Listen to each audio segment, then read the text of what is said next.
औज़ुबिल्लाहिमिनश्शैतानिर्रजीम बिस्मिल्लाहिर्रहमानिर्रहीम। मैं मोहम्मद रिजवान इरफान, सदर कराची इलेक्ट्रॉनिक डील एसोसिएशन, तमाम अपने ताजर रहनुमाओं से, ताजरों से और खुसूसन कराची के अवाम से दरख्वास्त करता हूँ कि कल जो हम शाम 5 बजे अब्दुल्ला रोड से जो एक रैली निकालने जा रहे हैं, ये पाक फौज से जो है इज़हार तशक्कुर और इज़हार यकजहती के लिए निकाली जा रही है।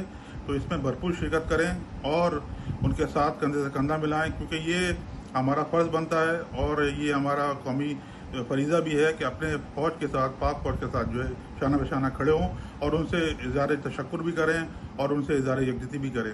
तो तमाम लोगों से दरख्वास्त करूँगा कि इसमें जो है भरपूर शिरकत करें और पाकिस्तान के फ़ौज का मोराल बुलंद करें। पाकिस्तान जिंदाबाद, पाक फ़ौज पाइंदाबाद।